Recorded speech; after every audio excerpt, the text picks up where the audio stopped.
Just like that, we already have something and someone featuring in my video. I am here, everybody. It is Welcome to China, and I'm going to show you all how to make homemade Alfredo, hopefully on a budget. Somehow I can never make things on a budget, but we're gonna try. I want it to be under $10. Are you gonna make it with chicken or shrimp? I don't know, whatever's the cheapest. All right, everybody, let's get straight to it. I thought I was going to show myself, but I actually am not because I'd look ugly. So starting off, what you're going to need for this Alfredo is a meat choice. I am going to be using raw shrimp. That's going to be my choice of meat. Second off, you're going to need some cream cheese. I am using Land O'Lakes rich and creamy cream cheese. You're going to use a regular old block like this, 8 ounces. Next, you're going to need some premium shredded Parmesan cheese. Nothing of that shaky shit that you put on spaghetti. We need the cheese that's going to cost you at least $5 or $6 out of the grocery store. This is what's going to get you a boyfriend, and this is what's going to keep this nigga around. This is the added bonus that I'm telling you about. Do not use that shaker shit if you're making homemade Alfredo. You got to use this hose. Okay, next I'm going to be using the heavy cream. I'm also going to be mixing heavy cream along with half and half. This is going to make everything nice and milky. Now for the pasta, we're going to be using Prince bow tie. I want to make something nice and unique because this is going to be the promise ring pasta. Let me tell you, this is going to be so good. And last but not least, you got to have something that you're sipping on while you're cooking. And the reason why I'm making this, just so you guys know, is because my boyfriend is slaving away at work because he is an engineer. And I want to make him something nice and yummy for dinner. So let's get straight to it. All right, y'all. So first step and first and foremost we're going to do is take care of our meat. So what I'm going to do is go ahead and add in a tablespoon of butter already to some bacon grease that I had. Now, if y'all have some extra grease, that is totally fine to use. I'm just going to go ahead and move this around with my finger just to get the butter nice and hot.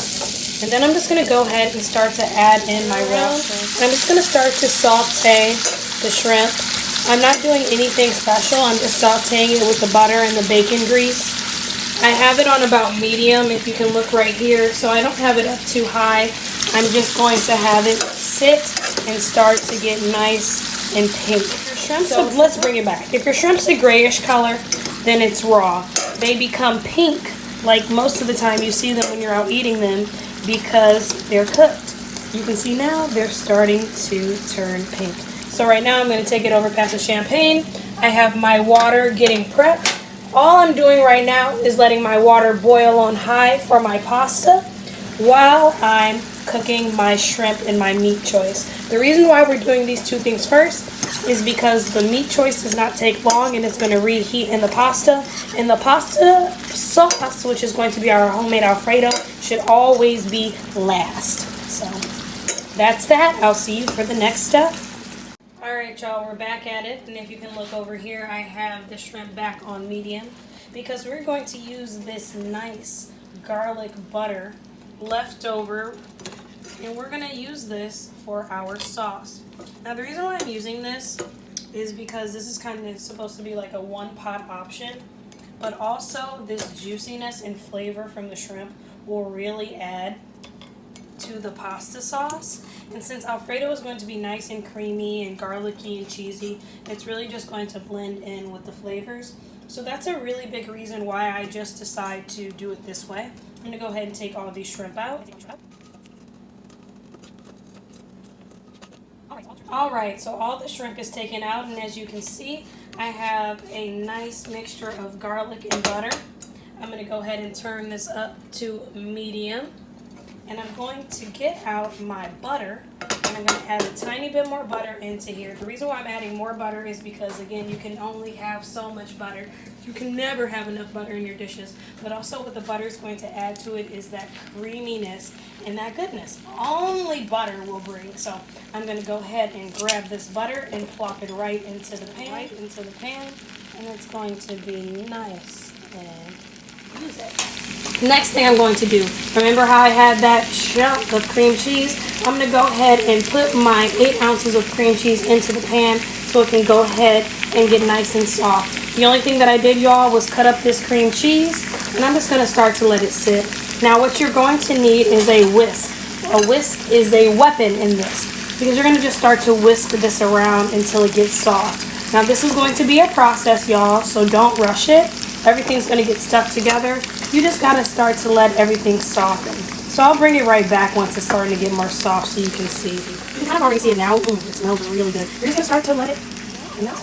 It's not going to be anything pretty about this. We're going to be hitting the pan, but we want to let this cream cheese melt into this garlic butter. I'll take it right back once it's melted more, y'all. My cream cheese is starting to melt. As you can see, it just looks like buttery cream cheese. It's not going to be pretty. That's why we're just going to continue to use the whip and whisk it on around. So keep whisking it. Oh yeah, you can really see that butter start to get in there, and that's how it's going to look. It doesn't look pretty. You're just going to let it melt into each other. So right now you're going to see the consistency is going to be nice and smooth right now. So I'm just going to continue to whisk this around and then bring it back to what to do with the milk. The cream cheese is nice and melted and sizzling. Right now I have it on a little bit more than medium, a little bit less than medium. I'm going to go ahead and take my heavy cream. I'm going to go ahead and pour a cup of heavy cream right into the pan. So this is going to start to make everything nice and creamy. So before I put in the half and half, I'm going to go ahead and give this a whirl. And I'm going to start to whisk this in the pan. Now something important about once you start to pour in this liquid, you're going to go ahead and turn this heat all the way up so it will start to bring to a boil. We're getting messy, y'all. I'll be right back. Alright, y'all, we back at it and it's sizzling. You see this consistency is nice and thick. All we have in the pan to regroup is some butter, some garlic, 1 tube of cream cheese, 8 ounces, and 1 cup and a half of heavy cream. Now this is the big dog, what matters, the all-natural Parmesan, the Parmesan. We're just going to put it all over and just start to mix that in. Because this is the main part. What you taste in the Alfredo is just the cheese. So I'm going to start to continue to whisk this up. Now this is when it's going to start to get nice and thick. And this is when you're going to be like, okay, what else do I need? I want to start to go ahead and whisk this. Easy and thick. Alright, I'm going to whisk this some more and I'll be right back. I've been stirring this here Alfredo for about 2 minutes, and as you can see, the cheesiness makes it really, really sticky. So that's why I told y'all, remember I had this half and half. So the half and half, you're going to pour in a little bit to start to loosen it up, no more than a half a cup. I'm just going to start to stir this around. So this is going to get back my milkier, nice consistency. So if your sauce is ever too thick, you're just going to literally use some half and half or some milk. If my boyfriend was here, then he definitely would help me. So I'm sorry it's a little ghetto. But you're just going to continue to whisk this. And right now I have it on low, just so it's going to start to get all the juices together. So as you're whisking it, it's almost done. Next, what I'm going to do off camera is add in my own seasoning that I enjoy. Some salt, some pepper, some garlic and onion powder, and some oregano. This is literally it, y'all. You're just going to continue to let this simmer until you mix it with your pasta.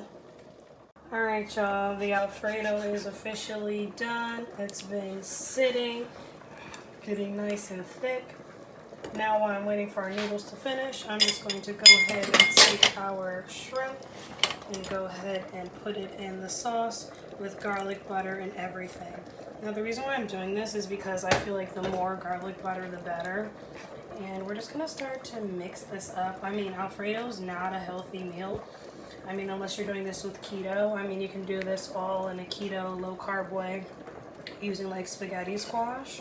But, I mean, otherwise, if you're doing noodles like what I'm doing right now, not being on my diet, then this is the best way. So I'm just going to start to let these just mix in and engulf. Alright, y'all, we have made it to the ghetto ending of this ghetto pasta. Anyway, my first video became really weird and really ratchet in the middle, but whatever, back to it. So I have my pasta nice and drained and ready. I'm not going to rinse it in water because we're about to put this hot juice right in there. So I'm just going to take this whole pan of Alfredo and just pour it in there. Dump it. If you got it in there. Now I'm going to go ahead and take my handy dandy whisk and just whisk this all in the pot. So that's the reason.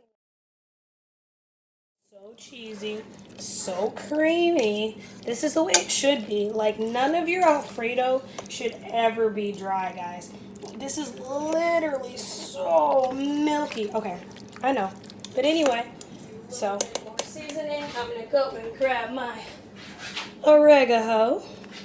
And I'm going to go ahead and pour some of that in here just so it has a little bit of flavor. I love oregano. It's a little strong, but it just gives it like that little like Italian seasoning flavor.